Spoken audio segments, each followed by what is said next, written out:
So one of the things that we always used to admire is the way agriculture is being done in Israel, and I believe that now Indian companies are also fast catching up in terms of adopting new technologies in from Israel or from other countries. Can you share one or two experiences of what Israel is doing in terms of herbicides management, which could be benefit to the Indian farmers as well? yeah, the Israeli farmer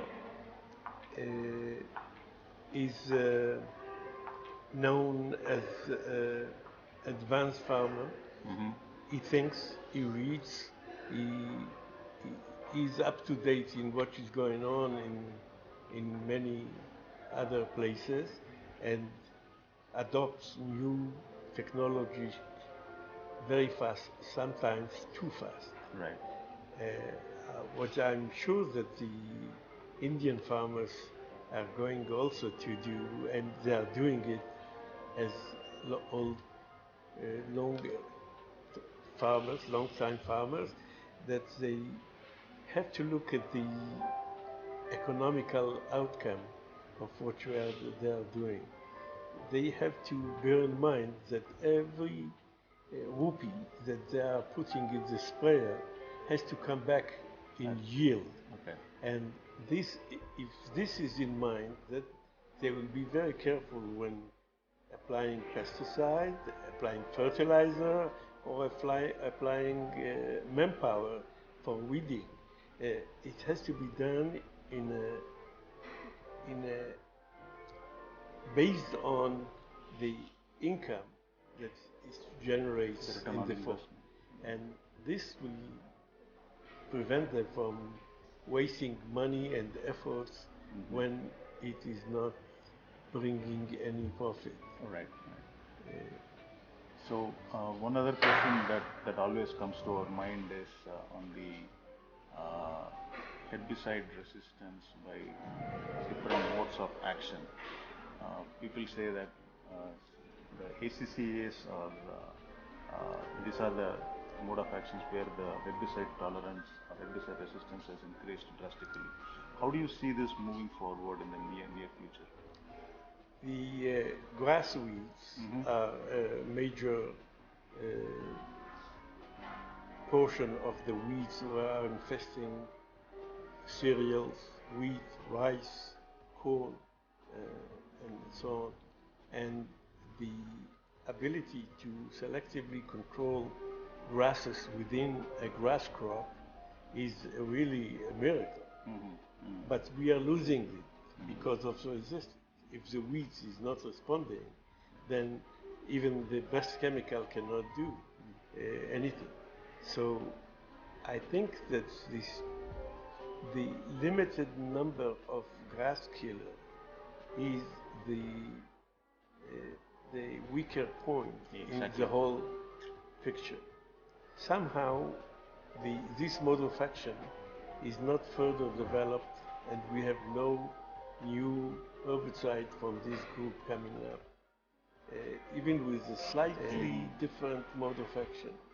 And what I see in the future, if we will continue the current ways that we are applying them, we might lose them altogether. Right. But we have to think how to use them in a way that we will be able to maintain them longer on the market and being active. Another option is that new mode of action will come up. Yes. But this, for the last 30 years, was very disappointing. We didn't have almost none since 1988. And last year, there are some